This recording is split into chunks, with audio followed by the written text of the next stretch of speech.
What would you do if the very person who destroyed your life showed up in your courtroom, expecting to win? That's exactly what happened to me. One night, my house, the place I raised my kids, built my dreams, and worked for decades to own, was burned to the ground. The culprit, none other than Karen, the head of my HOA, who thought she was above the law. But just 1 week later, as I sat on the bench in my courtroom, the same woman who torched everything I loved walked in, thinking she could bully her way through justice. She had no idea what was about to hit her. I'd worked my entire life to become a judge, years of late nights in law school, years spent as a prosecutor, and finally the day I was appointed to the bench. It was the proudest moment of my career. My wife and I bought a house in a quiet suburban neighborhood, thinking it would be the perfect place to live out the next chapter of our lives. But what we didn't realize was that our neighborhood came with an HOA president who made it her mission to torment us. Karen wasn't just a nuisance, she was ruthless. From the moment we moved in, she had something to say.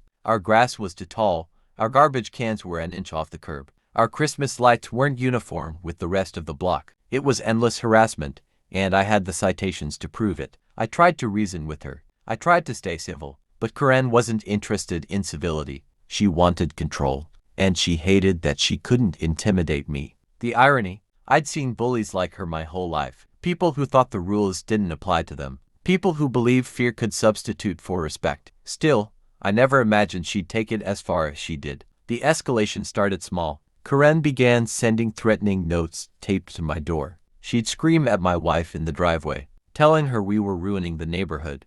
One day, she even called the police because we parked in front of our own house. But things turned darker. I started noticing strange cars slowly driving past at night. We'd hear footsteps near the side of the house, only to look out and see no one. My wife begged me to install cameras, and I did, just in time. 2 weeks before the fire, Karen was caught on video dumping trash in our yard, trying to make it look like we weren't keeping up with HOA rules. I filed a police report, but since it was just trash, nothing much happened. That's when I realized Karen thought she was untouchable. Then came the night that changed everything. It was late, maybe close to midnight. I was working on some paperwork in my study when I smelled smoke. At first, I thought it was a neighbor burning something outside, but then the alarm started. Flames were already crawling up the back wall of my house. My wife was asleep upstairs, and panic shot through me. I yelled for her and we barely made it out the front door before the entire back half of the house was engulfed. They'd found accelerant near the foundation.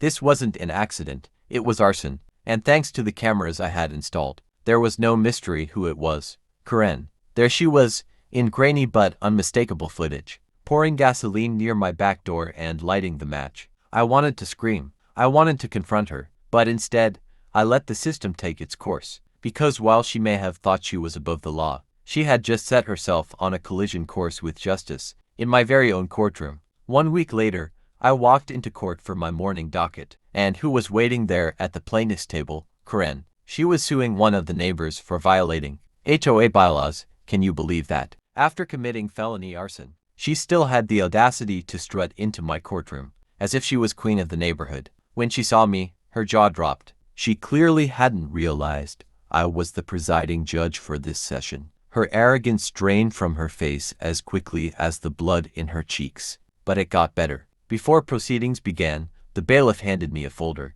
Inside was the case update from the district attorney's office. Karen had been officially charged with multiple felonies, including arson and reckless endangerment. The same woman who burned my house to the ground was now about to face the full weight of the law. I recused myself from her specific criminal trial, of course, but that didn't stop me from addressing the matter at hand. When Karen tried to grandstand in my courtroom about rules and community standards, I shut her down, calmly, firmly, and within the boundaries of judicial conduct. And then, as if scripted by fate, the police officers who had investigated the arson arrived. They served her right there in my courtroom, in front of the very neighbors she had been bullying for years. Handcuffs snapped around her wrists as she sputtered and tried to protest. For the first time since moving into that neighborhood, Karen wasn't in control. She was exposed, she was powerless, and she was finally accountable. The fire destroyed my home, but it didn't destroy me. We rebuilt. My wife and I leaned on each other,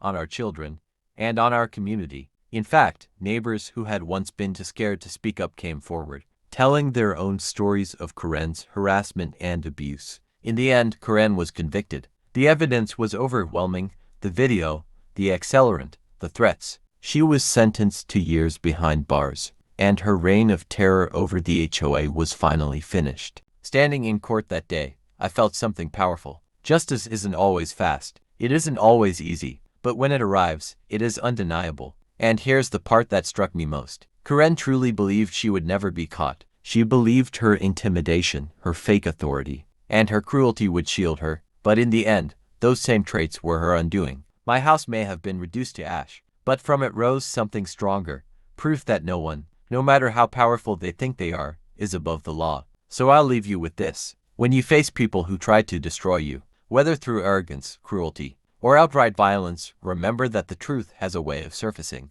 Justice has a way of finding its target. Karen walked into my courtroom expecting to enforce her rules. Instead, she left in handcuffs, her own crimes laid bare for the world to see. And I'll never forget that moment, because it wasn't just justice for me. It was justice for everyone she had ever tried to break.